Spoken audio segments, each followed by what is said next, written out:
The train should not have stopped there. I then noticed it first. The screeching halt came without warning, metal grinding against rusted rails as the carriage lights flickered. Outside the window, the world had turned into a blur of fog and dead trees, thin, crooked things that clawed at the sky like frozen hands. "This isn't on the map," I then muttered. Across from him, Mira pressed her face to the glass. "Maybe it's just a short stop." But the sign outside said otherwise. Kuriyami. The letters were faded, almost scratched out, as if someone had tried to erase the place itself. The doors slid open. No announcement, no conductor, just silence. A silence so thick it seemed to press against their ears. I then hesitated. Every instinct told him to stay seated. But behind them, an old man whispered in a voice like dry leaves. "Once the train stops here, it does not move again." They turned. The seat was empty. They stepped onto the platform. The air was wrong. It smelled faintly of wet soil, and something rotten beneath it. Not the smell of decay, but something older, like something that had been buried too long and was beginning to remember the surface. The train doors shut behind them. I then spun around. "Wait!" The train pulled away instantly, vanishing into the fog as if it had never been there. Mira grabbed his arm. "Did you see that? It didn't even..." "I know." Silence again. No insects, no wind, no life. Ahead lay the village. Traditional wooden houses lined a narrow dirt road. Paper lanterns hung outside each door, but none were lit. Their surfaces were stained, not with dirt, but with dark, smeared handprints. "Let's just find someone," Mira said, though her voice trembled. "Ask for help." They walked forward. Each step felt louder than it should. Crunch, crunch, crunch, until a door creaked open. An old woman stood inside the doorway. Her kimono was gray,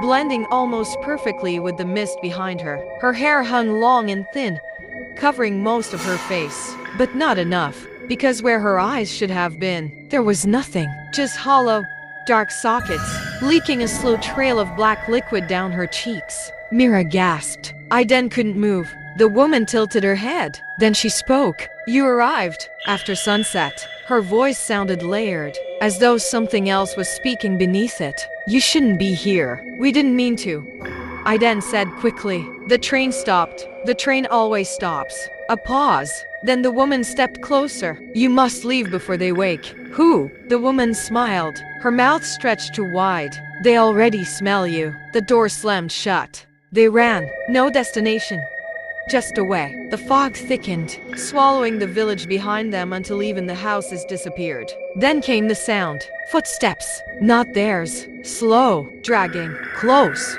Mira grabbed Aiden's hand. "Someone's behind us. Don't look." The footsteps grew louder. Closer. Then, a whisper, right beside Aiden's ear. "Turn around." He froze. Mira tightened her grip. "Don't." The whisper came again, this time from in front of them. "Turn around." Aiden's breath caught. Because the voice, it sounded exactly like his. He couldn't resist. He turned and saw himself standing in the fog. Same clothes, same face, but wrong. The skin was stretched too tight, like it didn't quite fit. The eyes were slightly too large and completely black. It smiled, a slow, splitting grin that tore at the corners. Mira screamed. The thing lunged. I then pulled her back just in time as its fingers scraped across his jacket, long, bone-like claws tearing through fabric like paper. "Run!" They sprinted blindly through the mist. Behind them, dozens of footsteps joined the first. And voices. Their voices. Repeating, mocking, calling. "Come back! Don't leave! You belong here!" They burst into a clearing. At its center stood a shrine. Ancient. Broken. Surrounded by bones.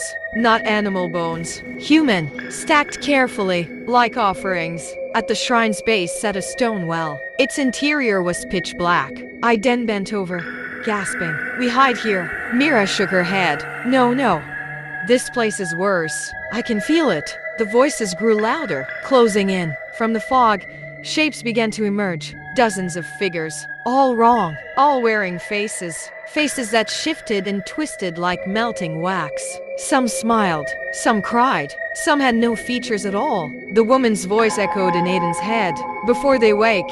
"Too late." "They're awake," Mira whispered. The well trembled. A low, wet sound rose from its depths. Something moving. Something breathing. The ground pulsed. The creatures stopped, all at once. Then they turned toward the well and bowed. A hand emerged, pale, enormous, covered in writhing black veins. Then another. The thing began to climb out. Its body was a mass of fused faces, hundreds of them stretching, screaming, whispering over each other. Eyes opened across its surface, all staring, all hungry. Aiden stepped back. What is that? Mira's voice broke. It's the village. The creature spoke, not with a mouth, but with every face at once. We were forgotten. We were buried. We were hungry. Its body twisted, stretching toward them. And now, we remember. The ground beneath Aiden cracked. Hands shot up from the soil, grabbing his legs. Mira screamed as more hands dragged her down. No! Aiden! He reached for her. Their fingers touched. Then she was gone, pulled into the earth. Aiden roared, struggling. The creature loomed closer. Its faces shifted, forming mirrors. Her voice spoke from it. Aiden!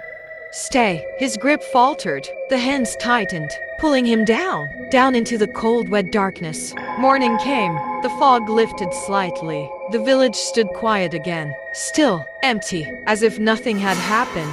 Then, the train returned, stopping briefly at the platform. The doors opened. Inside, new passengers sat quietly. Among them, Aiden, Mira, and dozens of others. Their eyes were black, their smiles too wide. As the train pulled away, Aiden turned slowly toward a young man sitting nearby and whispered, "This isn't on the map, is it?" The man frowned. "No." Aiden smiled wider. "It will be." Outside the window, a new sign appeared, fading into existence. Kuriyami,